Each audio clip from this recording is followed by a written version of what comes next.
As you know, we're putting on this speaker series as a nonprofit, in effort to provide mentorship, guidance, and inclusivity and access into the mountains that we all know and love.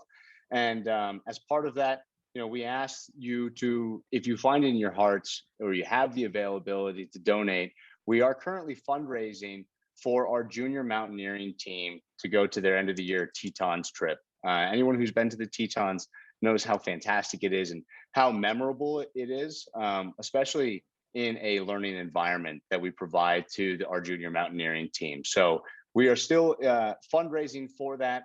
If you, once again, have the availability, please donate. It would mean the world to us. Another news for our Montana Mountaineering Speaker Series is that we recently have a new corporate sponsor, Uphill Pursuits, located in Bozeman, Montana. Just some of the most, high-end, backcountry gear, whether it's skiing, running, mountaineering, etc., is a new corporate sponsor. So every month, anyone who joins our speaker series live will be enrolled into a raffle and receive a $50 gift card if they win. So once a month, if you join us, you get enrolled into Uphill Pursuits to get a $50 gift card. It's a tremendous offer, tremendous donation from Uphill. So we're so gracious and so appreciative for them. So, please share this with your friends, share this with anyone else who loves the mountains, who care about the mountain environment, inclusivity, access, all the things we mentioned before. And we will make sure that, they are also enrolled in the raffle and potentially, they share some of that gear with you or it comes in handy when you're out with that person. But without further ado, we want to introduce Manoah. And, I have had the privilege, as many other people in Bozeman, to know Manoah. I've known Manoah for, I don't know, 7 years, maybe on and off, but he is such an important person in the climbing community to me because he expresses the values that I find to be most important or that I find to be just, most respectable in a lot of climbers. So, his humility may cloud some of the stories we covered today. I'm going to try to pull out some of the best and some of the epics from him, as I'm going to, continue to do with our speakers. But, it is a fantastic privilege to have you on, Manoah. So thank you so much for giving up some time to join us and talk about a little bit about your passion, our passion, and share some love. Yeah, Chad, thanks for the kind words and good intro. Yeah, it's good to be here with you and everyone. I think everything's that I said is true. There's no doubt about that. One of the things you told me earlier today was you said, give me some easy questions when I told you that we had a lot of Q&A going on. So instead of the suggested question, what color is the sky? Instead, man, how's your season been? What has this season in all its chaos, been for you? Yeah, I think this season for me, as well as a lot of other people, has been pretty interesting. I mean, we're still in the midst of a pandemic, and there's navigating that, and how to relate that to partners you're out with and all that. But the season started off for me slow. For those of you living in Montana and Bozeman, we had the nice early start to winter in October.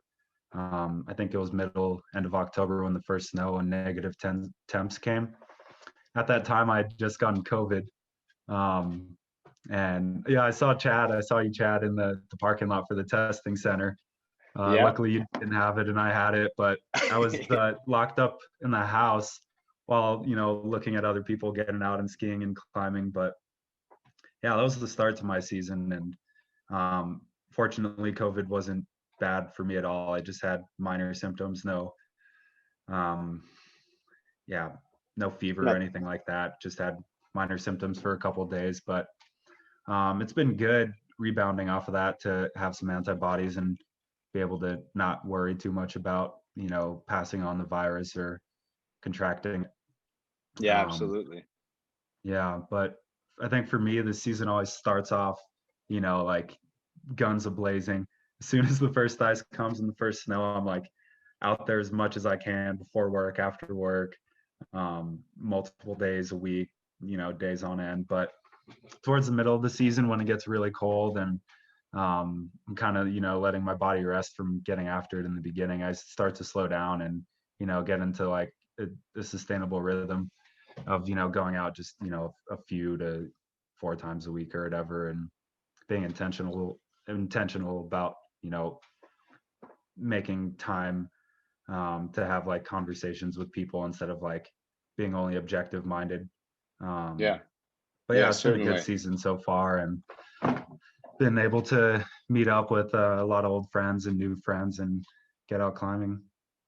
So, for those who are aware, Manoah and I often climb and highlight Canyon. We have a series of over 150 or more routes available to our disposal. So this is a really tricky question, to throw him. But, what is your favorite route you've climbed this season? Or have you climbed any routes that you haven't climbed previous seasons that, are memorable? Yeah, I'd say the favorite route I've been up this season is the Nutcracker. It's yeah, so Rachel has a painting up there in this corner Oh yeah, bring it of closer if you Winter can. Dance. Yeah, I'll pull it down, but um yeah, so there's, the classic Winter Dance. JoJo has the original guidebook, and on the cover and the title it's, called Winter Dance, but um yeah, the name of the book is Winter Dance. But it's a super cool climb, and like the highest spot in the canyon. You get service up there and you can see all the way into town. But the Nutcracker is a mixed variation that Conrad and Chris Erickson put up, that kind of goes to the right of the ice. So you mix climb for the first 3.5 pitches, and then you link up with the ice over here and then finish on the ice. But I've been on that route, I think like 3.5, 4 times or something this season. And yeah, there's just a ton of exposure up there and really good movement. But it's kind of hard to like get in the mindset of cranking down hard on like M8 or M9 or whatever it's rated, and trying hard and being in the moment when you're all the way up there. But yeah, I put together the third pitch, the crux pitch this season, and went up there with Fred and went up there with Austin and Nate and Conrad. So it's been a good time. And just taking that hike up there, it's my favorite hike in Bozeman, favorite approach. Oh, yeah, I think it's my favorite hike as well. I mean, for those who haven't seen Always Above Us with Conrad and Chris and documenting the Nutcracker being put up, there is a fantastic bivy ledge that they camp on. And when you're hiking up to the Nutcracker, you can kind of see where the tent sits. And it's always just one of the most beautiful views over the canyon. I couldn't agree. And for those who don't know, this year's been kind of tricky for Winter Dance. I mean, doing at least the direct with the amount of ice. So, you're working on Nutcracker. How many times did you go up to work on that? I did it the first time last year with Austin, and I was like, I was hang dogging on the crux pitch, on top rope. And yeah, I went up 2 more times earlier this year, and I'd led every other pitch besides the third pitch.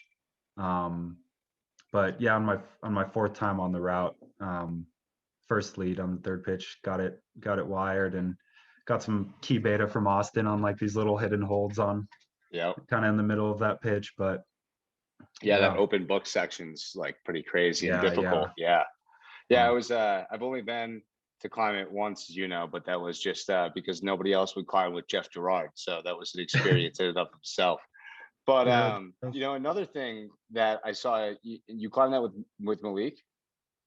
No, I climbed Nutcracker with Fred when With him and Fred, Caitlin were in okay. town. Yeah. Yeah. So on a separate trip, however, you were climbing down in Salt Lake, in Colorado. Where else have you climbed outside of Montana this season? I've been trying to keep it really local. I mean, yeah, this time of like, solitude and trying not to travel as much has been really good and rejuvenating for me and Rachel. But yeah, we took one trip over to Ouray, to meet up with some friends and folks from Memphis Rocks again. And yeah, but Malik and I drove together on the way back to Bozeman. He was doing a shoot with Yeti and stuff. That's right, and you climbed that route just on the side of the highway. Yeah, the dirtsicle, I guess, is what the SLCers call it, the tricycle. And where do you park? Just on the side of the freeway for it? Yeah, yeah, it's a little sketchy. I mean, there's like a bunch of semis coming through, and there's like the Price Canyon and the coal mining operations or whatever they do there. Hmm. But you park just right off the road, then you have to run across the highway to get to the side where the ice is. Um, but yeah, it's a super cool climb, and it's almost like halfway in between Bozeman and Ouray, you know. So it's a cool way to Yeah, stop and stretch out the that's a legs and arms. yeah, it's a great way to keep it still within like the same theme of what you're doing. You're not just driving. You have a pit stop to climb as well. So that's perfect, especially one just off the side of the highway. Well, you talked about some cast members that we've all seen if you've watched Real Rock 15 and seen Black Ice. And we have to ask, what was that like? If you could tell us a little bit about being in the Real Rock film, or some of the friends you made along the way, because it truly was a showstopper for people who saw the film. It was fantastic to see your energy, to see everyone's energy, to see just the general vibe that was brought to highlight Canyon was really special to see. Yeah, yeah. I mean, it was a good time, and like, it would have happened whether the cameras were there or not. But fortunately for us and like everyone else, the story was able to be conveyed via film. Um, but it was cool. I mean, you talked on the vibe and the energy, and it was big. It was like, that's the most melanin highlights ever seen. Yeah. Um, yeah, there were like 15, 16 of us, a lot, basically everyone from Memphis, and then Fred and I were there. Um, but it was cool, man. It's just like a good energy, and it kind of takes it back to the place I used to live, when I was growing up in LA, first 9 years of my life. And um, just that kind of like shared experience and understanding Yeah. that a lot of us have as, Black or African Americans living in the US. Um, so that's like the first, step to like break down the barriers of, connecting with either new people or kind of newer friends. Um, a lot of them I met like, within the last year and a half, 2 years, but coming all the way out from Memphis to Montana, and having single digit temps as we had last early February, kind of before COVID hit in 2020, is a big shock. So just having that shared experience kind of makes it easier to go out and be all miserable in the in the single 100%. digits, and then And share yeah, that that stuff. whole kind of familial community, I mean, shared, I mean, it was really special. I saw the freestyling and the spoken word that was going down in the Window Rock cabin a day before I went to go stay at it. And it was just so much cooler to be in that cabin, knowing that you guys had all been in there, just, sharing stories, sharing just everything. It was really cool. So, I Yeah. think that film was incredibly important, and I think that energy is incredibly important to continue bringing to highlight, to continue bringing to the next generations. And so thank you. It was just really, really a pleasure to see. And it speaks to the genesis story, right, of those climbers, their experience in waterfall ice, first time, the whole process of access and everything. It begs the question to naturally ask, you about your childhood, right?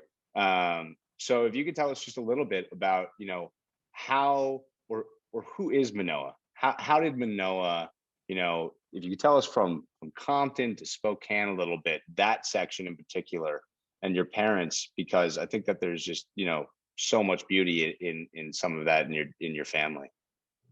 Yeah. So I guess first off, like I never lived in Compton. My dad lived there with his family back in the day. But I was born in like Harbor City, Carson area. Uh, so for reference, like Carson is just a little southeast of Compton, I believe. And it's all like just a huge city, and all these Yeah. little provinces or whatever they're called, their townships are pretty near to each other. But yeah, anyway, growing up in South Central California, it was like a huge focus on our family. My dad's side is Samoan, and he was born over there in California, in LA. And my mom moved out there with him after they got married. And they got married in '88, I think, and then they moved over there in 93. I was born in 95, but yeah, it was just a way different, way different story that we never had snow there. Um, I remember going up to Big Bear, a little north of California, a few times with my family when I was young, and that was like my first experience in the snow. But going from that to Spokane was like the full whitewash, like going into palm trees and then going from a place with palm trees to a place with snow and freezing temps and ski hills. It was a pretty big shock. And then going from a place that was where the minority was the majority to a place Yep. where my family and I were the minority, was kind of crazy. But yeah, moving to Spokane was kind of like the kickstart into doing stuff outside. Having friends who went skiing or biking and climbing is kind of what propelled me to move out here to Bozeman for school. So in Spokane, I mean, what did you do in high school? Was freshman year, or eighth grade? You moved there when you were 9? Yeah, moved to Spokane. So what was your you're a physical athletic guy. What did you do before you did climbing? Yeah, so I did. I played football. My best friend Cameron, him and I met. I think when we were both in 6th grade. I don't know the year, maybe like 2008, 2009 or something, 2007. But we met playing like Pop Warner Arena football. Yep. I'm sure those of you who watch, people toss around the pigskin know that there's a lot of big Samoans that play the game. And that's kind of like what my background was. I looked up to a lot of my big cousins who played football. So I kind of just naturally gravitated towards that. So I started playing in 6th grade, played through middle school and the first 2 years of high school.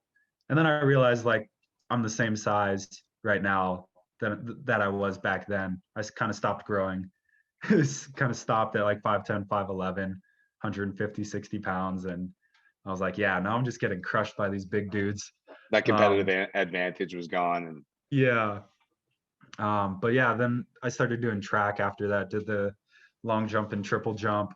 So I was, running around a lot doing the classic team sports workouts or whatever. But towards, the end of high school, sophomore, junior year, I started skiing a lot and fell in love with it. I had 2 season passes to Schweitzer, the ski resort in Idaho. And I would get out there a bunch.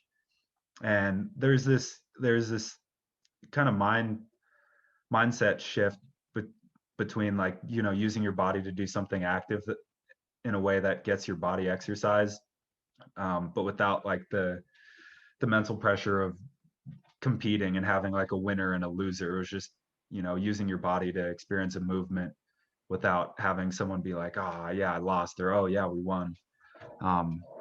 So I think that's what kind of drew me into skiing. And eventually when I started climbing, the same thing, people are always like, oh, do you compete or do you like competing? And for me, it's like, I don't really want to compete. It's nice to have, that sort of competition because it helps push the boundaries. But for me, it's like, I'd rather just chill out and,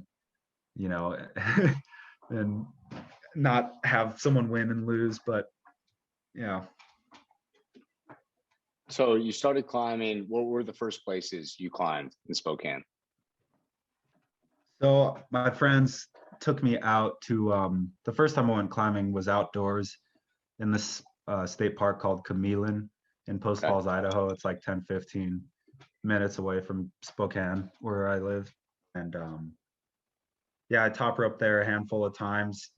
Didn't really know too much. I didn't know how to lead climb. And I remember my friends were trad climbing at the time, but I had no idea what the difference between trad climbing and sport climbing or whatever was. And definitely still didn't know what ice climbing was. But after moving to Bozeman is kind of where I started climbing on my own, instead of friends inviting me out and accepting. But yeah. Before we move to Bozeman, we have to show everybody some photos of your family. I mean, if you have any available or any photos of youthful Manoah.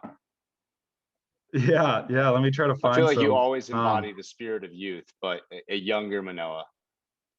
Yeah, I think Rachel posted one on Instagram. I was trying to scroll through and find them, but I think they're like hidden in some picture book. But yeah, let me share my screen here. Yeah. Um, all right.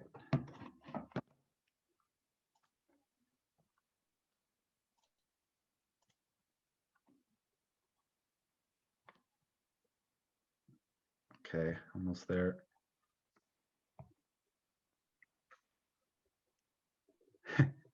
Yeah, I know Dana Odenbeck. Shout out Dana has been asking for for baby pictures. So like this is one of them that I have, and Rachel loves this picture. But Oh, I um, love that. my dad and I were wearing these matching little vests or whatever, and I did this cute little pose. But yeah, that's one of me as a baby. So Um, was it your personality as a kid to be told to be in that pose, or were you one to strike a pose? oh, dude, I don't remember. Well, I remember when I was a little older, like adolescent, um, and could speak more than child gibberish or whatever. That I used to hate posing for pictures, and my mom would always be like, "Oh, come on, like step in for the picture and smile," and I'd always just do the straight mean mug. Um, and definitely a lot of that is carried over. I still don't really like being in front of a I camera or whatever, but I yeah. have my own trauma from photos. My dad had a habit of taking about 70 every time he wanted to take them. So if you wanted to take a family photo, you were standing there smiling for a good 10 minutes. Yeah. That's funny. But yeah, let me see. I think I have um Oh, yeah, that's a check great out this photo. picture. Yeah. Oh, where'd it go? Um yeah, this one right here though. This is Yeah. yeah, I was gonna try to I don't like post it on social media too much, but I was gonna post this picture. So this is my grandfather, up there in the middle, and my grandma and my mom down there. But it's funny, like the face my mom is making, I'm pretty sure I make that same face. And when Rachel first saw this picture, she was saying the same thing. But And yeah, that's my grandpa Muhammad and my grandma Alima. My mom Alma is th- down there and this is in back in Ethiopia. Ethiopia. Yeah, yeah, this is in Ethiopia And where in back in like Ethiopia is this. your mom from? If you could give, everyone a little bit of a geography lesson as to your heritage. Yeah, so Ethiopia is on the east side of Africa, on the Horn of Africa. So there's Sudan, which is kind of further east, and then Somalia, right along the coastline there. But the capital of Ethiopia is Addis Ababa, and that's kind of south central. Where my mom was born and grew up was a town called Haik, which is about 2 hours. I don't know, maybe 150 miles north of there, and a small little village. So there's a spot. The town is called Hike, and then there's this village called Dese, which you have to hike on this road for about like an hour and a half. And we did that hike when my family went there in 2007. And do you have any plans to go back, or I know COVID probably interrupted a plan to go back. You still have family in Ethiopia? Yeah, my grandparents just moved back there. They were planning on moving back last year, but it was delayed. So they're back in Addis Ababa now. They bought a house there.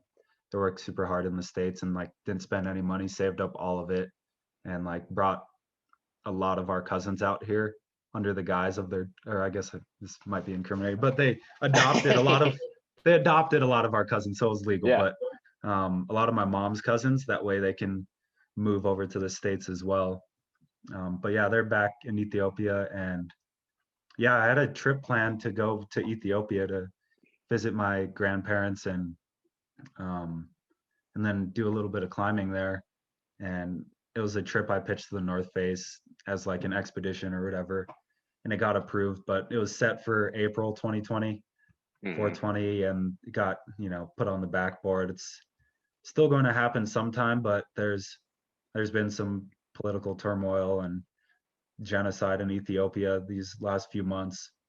So I don't want to take a climbing trip there anytime soon while there's, Yeah. real stuff going on, just so we can like go there and have fun or whatever. So No, completely. one And of I was these trying to days. do some research on climbing in Ethiopia, but it seems like there is, and it's kind of up and coming in areas like Addis Ababa. I was seeing some photos of an area. I don't want to butcher it, but Amora Ghetto and a few other ones. There was a Gibraltar Range and the Kororo spires, but some really beautiful rock structures in Ethiopia.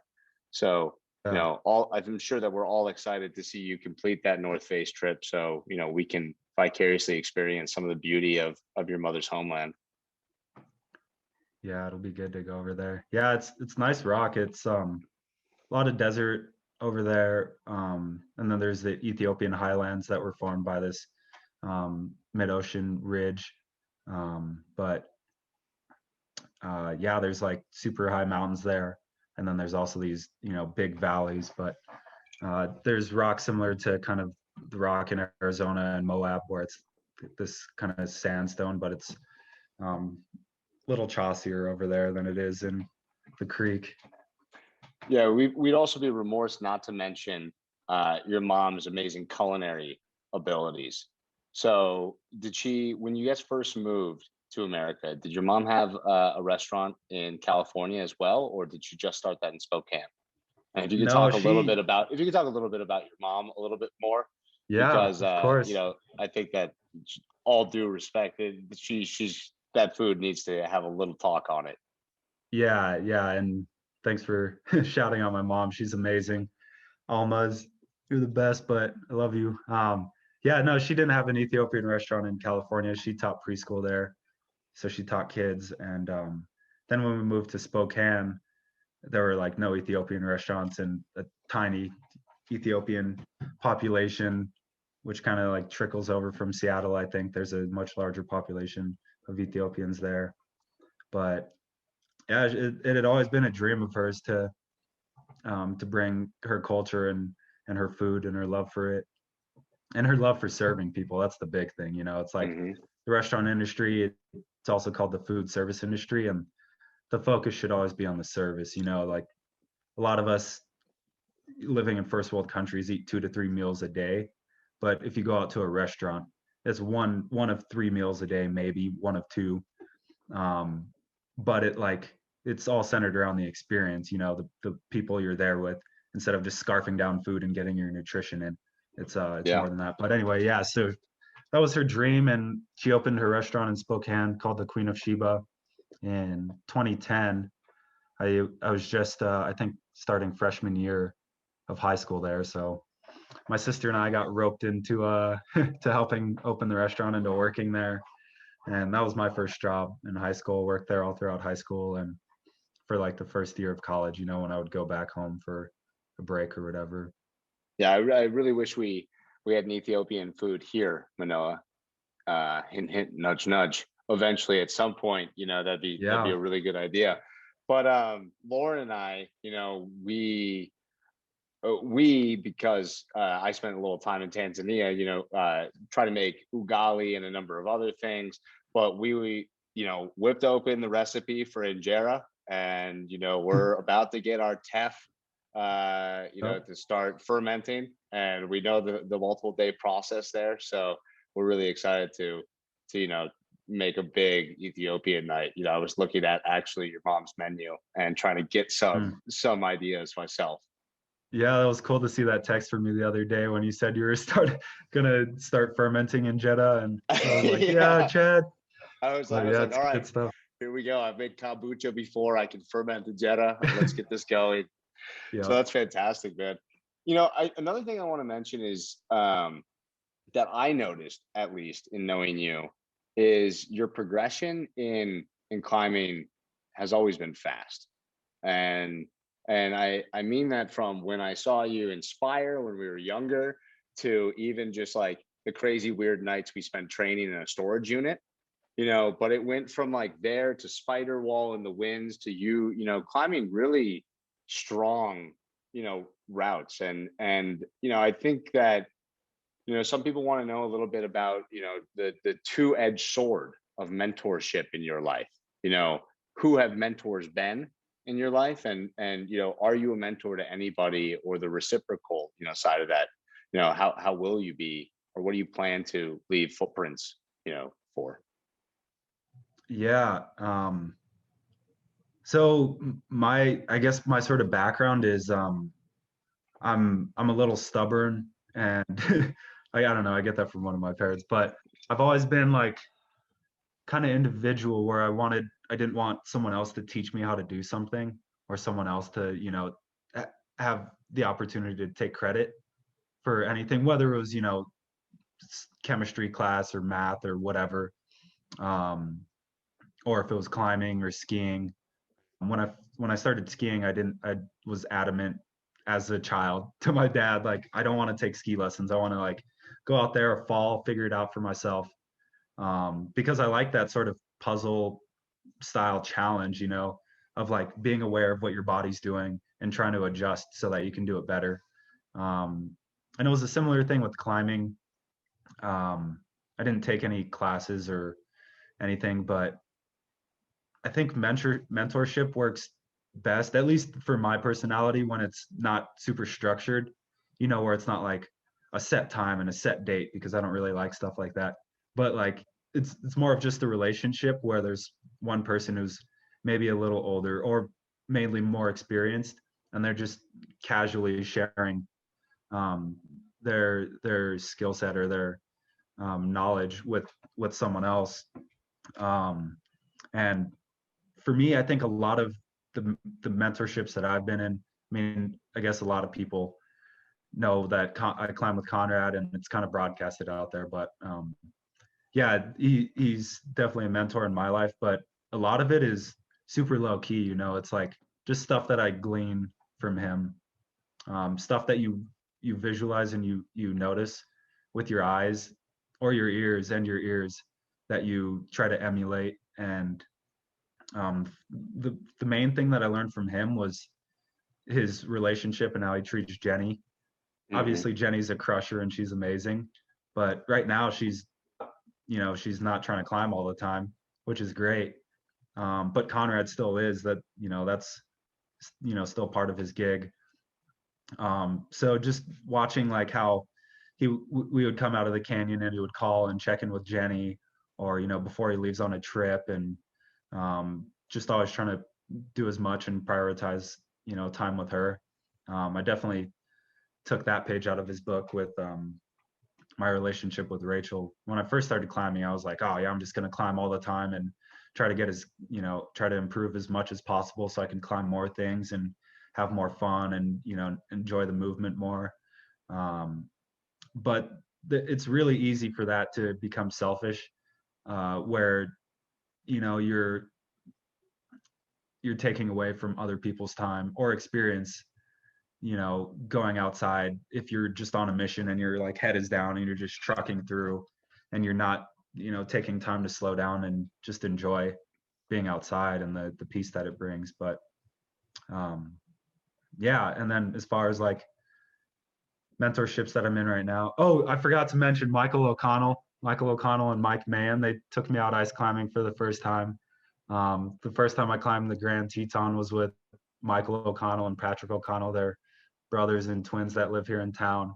Really tall, like handsome looking redheaded dudes. But we went out there to the Tetons with them, and then our friend Alexander. But I learned a lot from Michael and Patrick and Mike Mann. I started trad climbing with them, and yeah, they got me into ice climbing, took me out first time, and we climbed a bunch together that winter of 2016, What 17. was your first ice climb? In the Tetons? No. That was Oh, actually okay. before. That was like 15, I think, or I was going to fall say, please, 16. But please share what your first ice climb was at the Tetons. yeah, no. Yeah, my first ice climb. I think we did left side G1 up to maybe hangover and then upper Greensleeves, or G1 to upper Greensleeves. And you mentioned something important there, and I think it's probably one of the most important topics we can discuss tonight. And I know that some people think it's the Q&A, but it's obviously your wonderful wife, Rachel.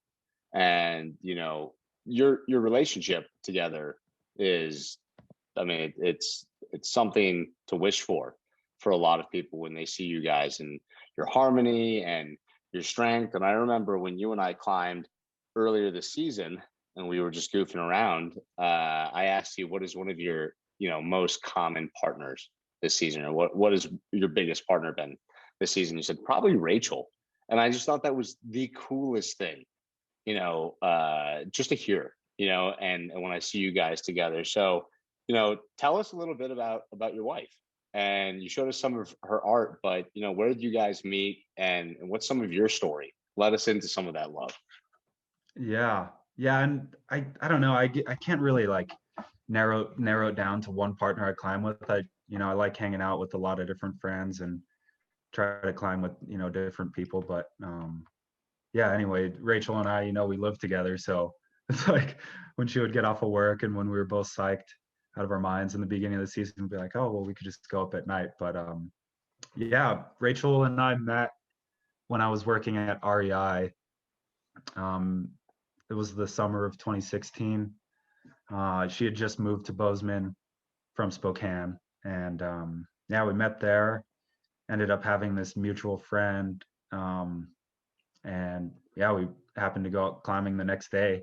And that was her first time climbing outdoors. We went up to the Gallatin Canyon and climbed the watchtower. And yeah, just hit it off. And a few weeks later, she left to teach at this art camp in Spokane. So, I told my family, oh, hey guys, I'd love to come visit you. Stop by for a few days. And yeah, I definitely didn't tell them I was going out to visit Rachel at the art camp she was teaching at, but went out there and hung out with her, and just watching how she interacted with the kids and how kind and gracious she was to them, and how patient too, was like super amazing to see. And you really ought to show everyone some photos of her. Yeah, definitely. All right. Sharing my phone screen again. I don't know if it's up. Okay.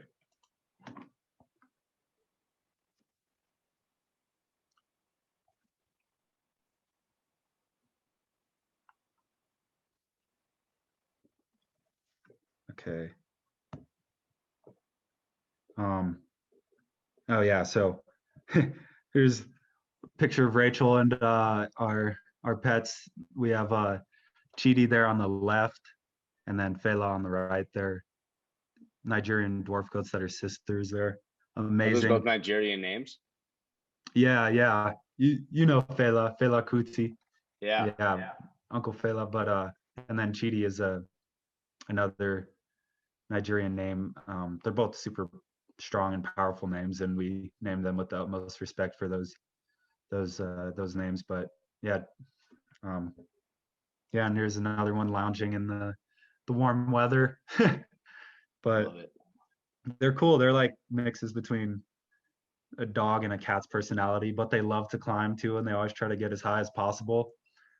And they're super sporadic too, so like I just connected with them a lot and saw a lot of myself in them. But yeah, and then here's a cute little selfie of me and Rach.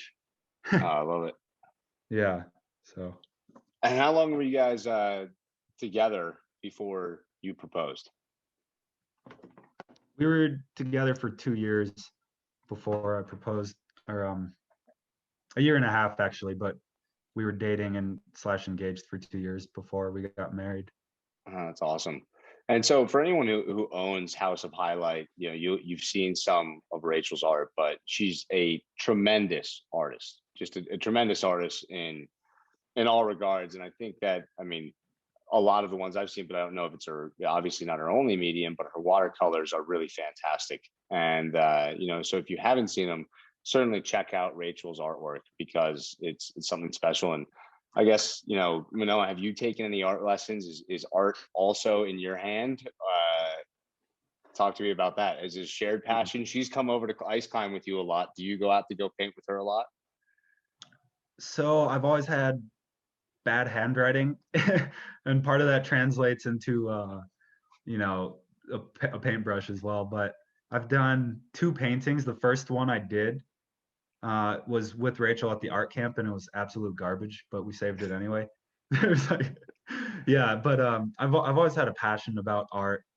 I took some art classes, or an art class in college, and I really love art history, and just the way that it represents a time and emotion and movement via color and brush strokes. Particularly like the impressionist and post-impressionist movements in art history. But I have the second painting I did. I'll go grab it. It's hanging up in the next room, but it's of Angel Falls and highlights. So I want to bring that over. Absolutely. And everyone, while he grabs that, please, if you have any questions for Manoah, please put them into the Facebook chat and Q&A. We're starting to pool up our questions, and we'll get to that right afterwards. Yeah, check this out. This is the second painting I did, but is that Pine Creek Falls? No, it's Angel Falls. So it's kind of, I think, 5 miles in off the Highlight Creek Trail. You pass that one bridge, and then you look up left to the kind of southeast. And it's that falls back there, but it's cool. I painted this, and then Rachel painted it after. But since I mentioned that I've always had bad penmanship, the post-impressionist paintings always appealed to me because it's kind of quick brush strokes and nothing super detailed or fine. Yeah. But it's kind of focused on the color and the movement of it.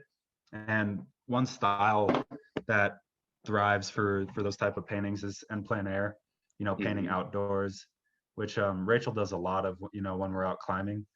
We'll just go hike somewhere and maybe climb a little, and she'll just, start painting and drawing out there. But I'll have to come back over to your house with Liam, because when Rachel asked if we needed anything for watercolors, I just opened House of Highlight, and he has a number of mountains that he's trying to kind of copy. So I'd love to stack one of his paintings next to hers so he could just meet the artist herself. That'd be awesome. Yeah, Liam. So we're getting close to the Q&A, Manoah, and we have a lot of great questions that have been pooling in.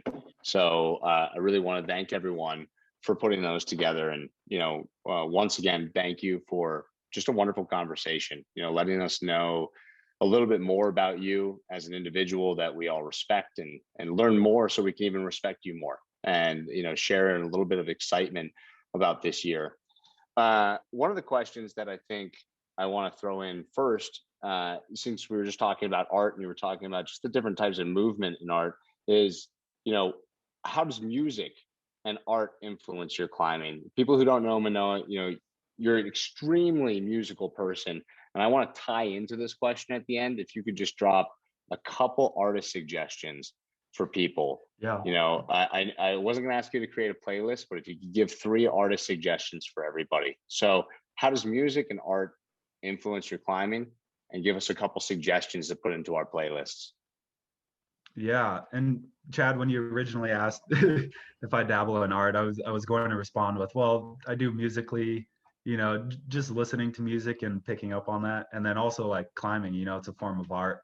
It's kind of like dancing vertically, but anyway, yeah. So my background in music is I played the clarinet in advanced band in 7th and 8th grade. And I was like pretty good at it. I was like thinking about going to, continuing that through high school and just going making pro a career clarinet. out of, pro clarinet, joining a symphony and all that stuff. But then when I got to 8th grade, I started playing the tenor saxophone in jazz band in middle school. Then I tried to do the same in high school, but with football, I couldn't really play music. And be in the band there, so I stopped. But I've just always liked how music makes me feel and how it kind of exercises your brain, especially when you throw beats or throw lyrics and words over an instrumental. It's like poetry, but with with sound. And it's cool. It's just like a nice way for an analytical mind to like break something down and try to unwrap this piece of art that an artist is putting out there. But for for all the friends that I've climbed with, we're usually playing music out when we're climbing, you know, checking in with other folks or making sure that people are all right with it, or if there's no one around, then just blasting it and bumping it, having a good old time. But yeah, I don't know. I'm definitely a listomaniac, and I wake up and I'm like, oh yeah, I want to listen to some music and jam out. But yeah, it's a special thing. Music is a beautiful thing, as the late great, rest in peace, Mac Miller said on his Tiny Desk concert. Music is a beautiful thing. Yeah. So your three suggestions are? Oh yeah, three artists. Some artists I've been, I don't know, like some artists I've been listening to lately a lot are Saba and Smino. So Saba and Smino. They're kind of newer rappers, but they have this like nice kind of bouncy flow, and their beats are super catchy, but they also speak about stuff that's like really deep and profound, and especially in today's climate. Saba more than Smino, but those two. And I guess the third would be Mulatu Astatke. He's like the father of Ethiopian jazz and kind of jazz in general. A lot of rappers have sampled his music in their songs. But yeah, that's spelled Mulatuastatke, Mulatu Astatke. Definitely recommend him. He has some really good songs out there.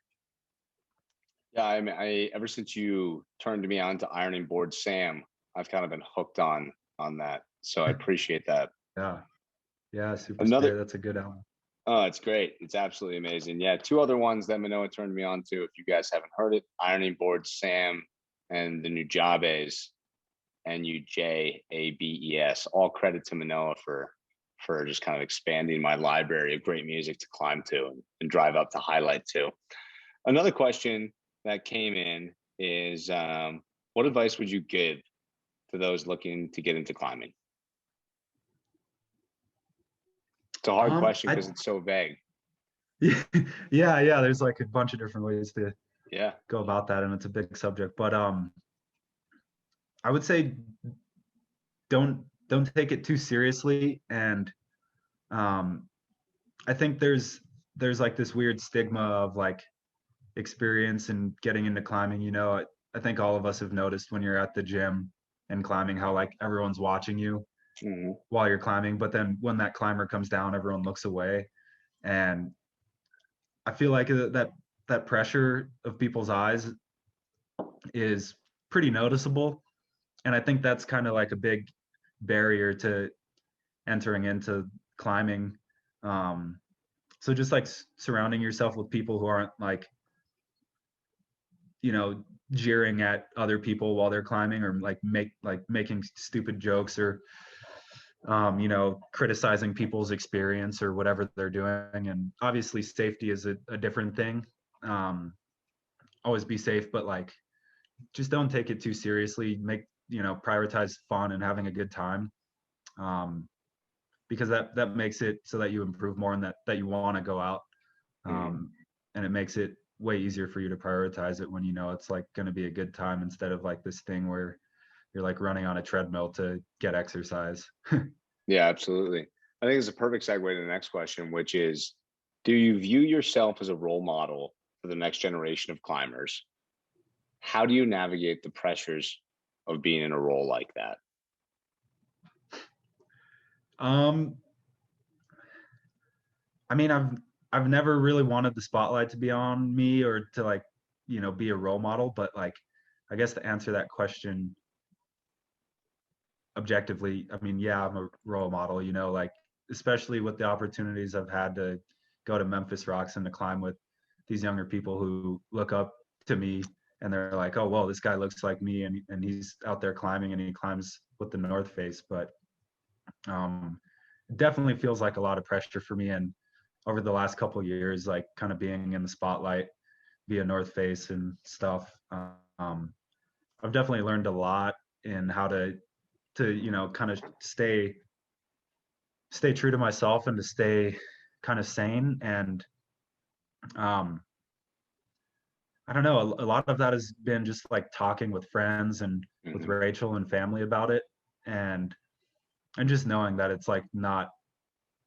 not like for my own benefit, it's I've wanted to stop, being in this position, but for all the people that I've been able to influence, like that's what this is about. It's about giving them someone to look up to and making it so they're not like, oh, whoa, I didn't know that, Black people could climb or Africans could climb, but being like, oh yeah, we already have this poster on the walls and it's not something that's new or that's unseen. 100%. Another great question is from Kimberly Vanderwide. How do we commission a painting from Rachel? Yeah, Another I would great say, spotlight. yeah, you could reach out to her on Instagram, just like shoot her a DM, or um yeah, I'd say probably that.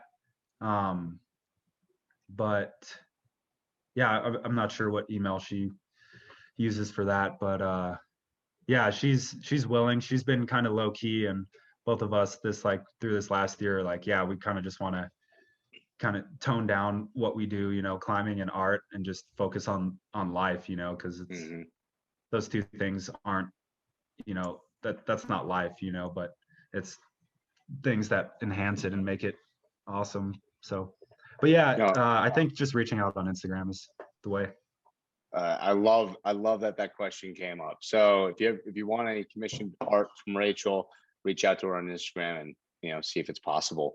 Sierra Garcia asked a question that I think that I'd love to know the answer to. When are you planning to climb Everest? Yeah, I don't know. Maybe like, um, Is it yeah, one of your sometimes goals? Let's be fair. Is it one of your goals? yeah, um, yeah, definitely. I mean, my main goal is like just going to Nepal, not going to the top of Everest, but like just going to Nepal and meeting the Nepalis there and building a relationship with them. But yeah, I think we're planning on going to Nepal sometime soon, um, depending on what how it's like, and but maybe next year, or yeah, Yeah. not Another 100%. one was, can you share us uh, your ring, your tattooed ring? Could you bring it close so people can see Yeah, what you and Rachel got? And what does it mean, or what does it signify, or is it personal? yeah. So um, it's a Polynesian tribal symbol. It's called the Anata. It might be Maori, but it's a tribal symbol for like love and union of two people. It kind of looks like two people like this, like giving each other a Mhm. hug. So yeah, it's a symbol for that. And I'm really good at losing stuff, so I don't have to worry about losing a metal ring or having it rip off my ring finger while crack climbing. So No, yeah. I completely understand that. Another question came in. Show us your rock collection. I got to see your rock Oh collection, so I yeah. know it's rad. So if you could pick up the computer and show us your rock collection, that'd be rad. Yeah, definitely. I'll probably just bring rocks over because it's kind of hard, but we have like the some of our favorite pieces right here, and then we have like some random ones or stuff that's bought in the shop, and like some limestone fossils up here. And then over next to the fireplace, we have like a huge bin just of some random rock samples. But I'll bring over a couple that are super sweet. Yeah. Yeah, so for some more background, I studied geology my first like 2.5 years at MSU, and then realized I didn't want a career in geology and didn't want to live in North Dakota getting oil for companies. So I stopped doing that and started climbing and skiing more instead. But this is a sweet, I think it's a calcite geode that I found up in Highlight, actually, like next to, in between the unnamed and the magic wall. It was kind of just in like all the talus there, but that's super sweet. And I haven't That really is seen super too many cool. crystals like that in Highlight. And Joe this is like, Josephson asks if you have any highlight opal in your collection.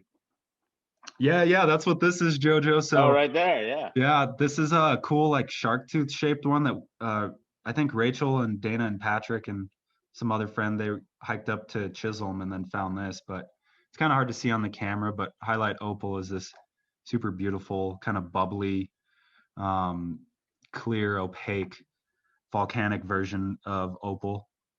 That's I think specifically found in Highlight Canyon, which is what it's named after. And then the other type of opal, or another type of opal that I have is this. Yeah, it's definitely not showing up well. Is this piece of Ethiopian opal?